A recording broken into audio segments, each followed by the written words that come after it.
The only thing that trumps logic is proof. Stay flat. Everybody, meet Fred Jones. He wanted a little bit of attention, a little lonely. Everybody, say bye, Fred.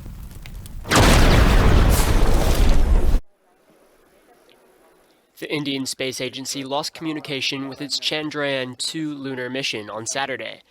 The loss is a significant setback to an ambitious plan to land an unmanned probe near the south pole of the moon, an area that remains unexplored. The control room went quiet as updates stopped.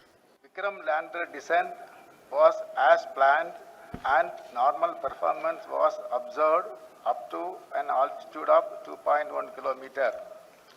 Subsequently, the communications from the lander to ground station was lost. The data is being analyzed. Prime Minister Narendra Modi tweeted that he remains hopeful and that India will continue to work hard on its space program. The next phase of the mission would have been for a rover to travel on the surface of the moon to collect minerals and chemicals, which would have been analyzed remotely. Images of the far side of the moon, captured by a Chinese probe. And with that, China has made history, making the first ever landing in that area. The touchdown of the Chang'e 4 probe is the most significant success of the Chinese space program so far. But China has even more ambitious plans for the future. It aims to catch up with, or even surpass, the US and Russia in the next decade by building a lunar palace and sending probes and rovers to Mars. So what's driving China's space mission?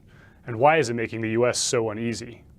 It's one small step for man, one giant leap for mankind. The space race began over a half a century ago between the US and the Soviet Union. China didn't come into the picture until 2003, when Beijing launched the country's first manned space flight. But China is catching up fast, with the world's first quantum communications satellite, the world's largest radio telescope, and near completion of the Beidou satellite network, a rival to the US's GPS system. Beyond national pride, China hopes it can tap into huge resources in space and gain a strategic and economic edge over other countries. 飞一天梦啊，这是强国梦的重要组成部分。 China has set its sights on the moon's resources, including water, which can potentially be broken down into hydrogen and oxygen and used as rocket fuel. China also wants to set up a base on the moon, which analysts say would be an economical way to launch future deep space missions. During the Cold War, the space race was mostly about who could get there first. But analysts say for China, it's different. It's about going there, getting set up, building capacity, and possibly writing the rules. What you will then go about doing is to establish norms, permission grants, which nation can come and access those resources by establishing institutions that give you permission and also adjudicate disputes. China is also scheduled to deploy a space station by 2022, right before the US-led International Space Station is decommissioned. Now, when you look at this picture, it seems normal to you. It seems like the picture you've seen for years. This is the picture that they have shown us, the video that they have shown us. Not this entire video, but this image right here. Now, what does it say at the top? So, if that's what it is, what's the problem? What is wrong? If that is what that is, and this is what they have shown us, that the International Swim Station is doing and flying in space, this is what they've shown us. But they tell you what it really is. Is it real? I will give you 46 years to answer that. Take your time. We seem to have a problem with our main engine. It was the first sign all was not well. The faces of the team said it all. Israel's dream of landing on the moon dissolving into bitter disappointment. We had a failure in the spacecraft. We unfortunately have not managed to land successfully. We are the 7th country to orbit the moon and the 4th to reach the moon's surface. And it's a tremendous achievement up to now. Well, we didn't make it, but we definitely tried. A spacecraft selfie taken minutes earlier promised so much, but an engine fault caused it to crash, scattering into thousands of pieces. The mission had hoped to inspire people from across Israel. Its leader said it still could. If at first you don't succeed, you try again. Animations released before the mission chart its unusual path. Instead of rocketing straight up, Bereshit first looped the Earth before tipping into the moon's orbit. An engine was meant to slow its descent, but it unexpectedly turned off. By the time it refired, it was too late. The fact that this is acceptable baffles me. That this is what we watch, this is what they watch, this is what they celebrated. This is what we came to. This is our new world. This is not 1965, 66, 7, 9, 70, 71, 72. This is not real life anymore. This is so easy for them to do that you have to believe that the earth is the same way. If they can easily do this, they don't even waste time trying to focus on real pictures of the earth. Besides, all they have is composite sketches and strips and putting it together like a puzzle and then pasting it up there and adding clouds, taking clouds out and making the sun bright in certain spots. Photoshop. They have the time to do that they don't even have the time to send up real rockets anymore and give you real live footage with all the technology we have. Looking at a black hole. How far is the black hole? We can see a black hole, but we cannot get a real rocket to land up there on the moon. That doesn't bother people? Everybody except the three of us is up there, out there, back there, on that object in the sky called Earth. This is unusual.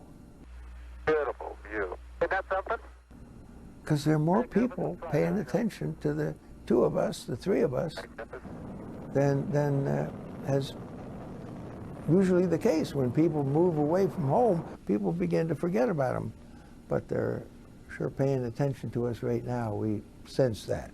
It was such a unique opportunity that was presented to a group of us who came along as pilots to be given the opportunity to go into space and to go and maybe land on the moon. What a wonderful thing that I'm here, that the two of us are doing what we've trained to do. What a magnificent achievement it is for humanity. Tranquility Base here. The Eagle has landed. To come down from the trees and revel around as creatures, invent wheels, dig things out of the ground and get metal, melt it, and fly airplanes and cars and rockets. And here we are walking on the moon. What a marvelous evolution we've been able to achieve as creatures from an object in space called a planet. It was a sufficient demonstration of our capability. We learned quite a lot out of going to the moon, and it's now appropriate to build on that early venture to our neighbor, and now to go to a much bigger, much grander objective of another planet in our solar system. And not just to visit a couple times, but to set up a sustaining presence. Eventually, humans will leave the sun and the solar system and go to other stars. Eventually. Not in my lifetime or yours, but we'll learn how to do that.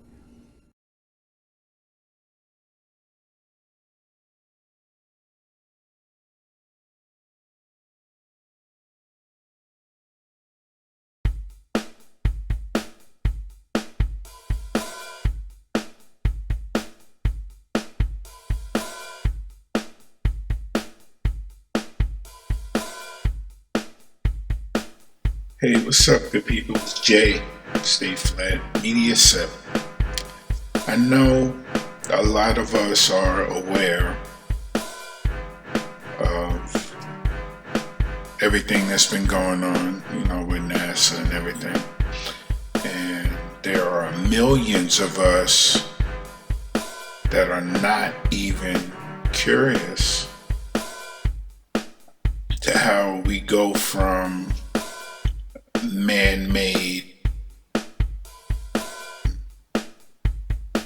moon landings, rockets flying into alleged space, and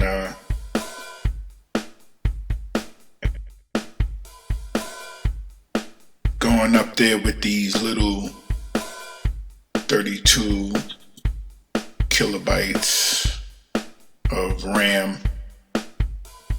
I know that they don't need, I know that they say that they don't need the that much data to fly these ships to land on the moon and to take back off to come back. But because it's not even a requirement, they just need very little data, that much less of a 1980s speak and spell. So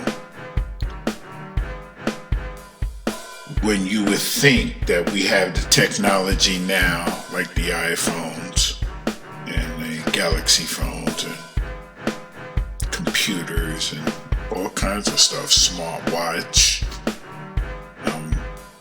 that has way more capability to do things on their own. And we don't need that, obviously, to go to space or to do more man-made missions. So instead, we go from man-made to, I don't know how old people are, but in 1974, we had this game console that came out called Atari. 1979. Grainy images of a moon landing that you can clearly see that was recorded repeatedly through a TV monitor of some sort. And this is why you can see Buzz Aldrin walking around, bouncing around, and you can see the things through him. It's transparent because they needed to make it as grainy as possible that you see almost multiple images of them walking around. It's like overdubbing. They did it too much to make it look really dark and bad, but the pictures look great. And the raw footage in my channel where all moon landings fell because of this footage, that video shows everything in its raw format. Outtakes and all, stuff that they didn't even use. And you can see that we went from that to countries staring at a cartoon spaceship on a screen following data. So it's telling them what it's doing, and we don't have this live footage anymore. Once that rocket goes out of our perspective in Florida, or wherever the hell they fly from in these different countries, it goes straight to a cartoon image. We don't have what we had in 1969, and millions of people are not even curious of that. They're not. When they're getting more money now to make these things look more real. Not even make it look real, just be real. I don't want to see a cartoon image of ships coming out of a rocket and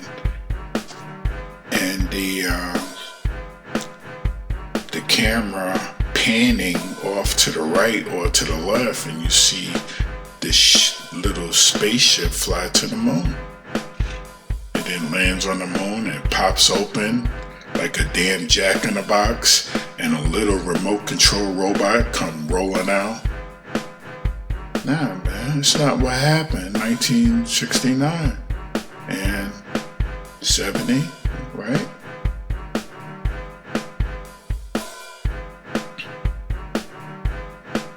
So I say that many are aware of what's going on, but it's not enough to make mainstream, as well as the millions that freaking love it. And these are the same millions of people that love to go see special effect movies, and they read comic books, and they sit and watch TV all day. It's connecting to them. That's why you have so much CGI. You have CGI in freaking car commercials. People flying and jumping from building to building, and come on, that stuff amazes people. So when they throw a CGI of space, that's just like, oh wow. Shit, let me record this commercial. You know, people are, millions are being deceived, and either they just don't care or they're not curious. You know, but thank Yahweh for the firmament, and I'm always gonna stand by that. I spoke to somebody 2 days ago about Hollow Earth, and that conversation went very well.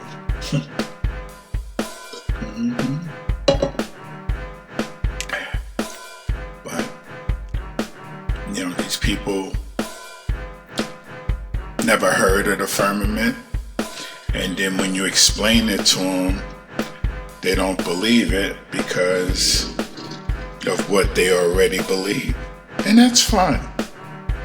That's completely fine, but you know, I can't deal with hollow. Can't deal with any of that. 'Cause you already have multiple scriptures speaking of a firm dome that nobody can get past. But then they want to pray to God to try to win the lotto or something. But don't believe in his handiwork to save you, protect you, so that you may pray for these earthly things. I don't get it. I truly don't. 15 plus billion years flying through about 96 billion square miles of space, and we're just chilling. Not a danger in sight. And if we see it, guess what we'll do? We'll send something up there to blow it out of our way if they're heading to destroy us. But what if a meteorite impacts Earth? It can kill us, they tell us. How many times are they gonna tell us, what if? You guys are not even curious? The only way I will step down from this whole flat earth journey is with proof. And proof will only trump logic.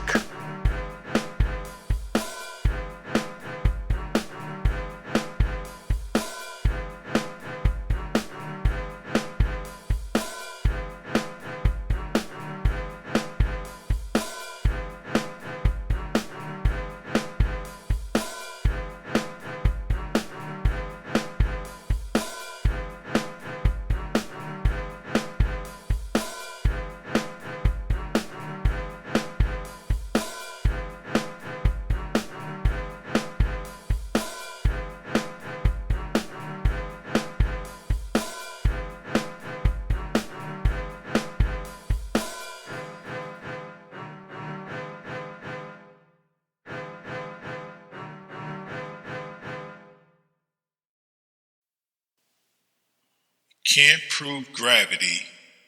You can't prove bending water as a visual, for starters. And you can't prove space. Let's try to find something easier for you guys to come up with. Lift me up.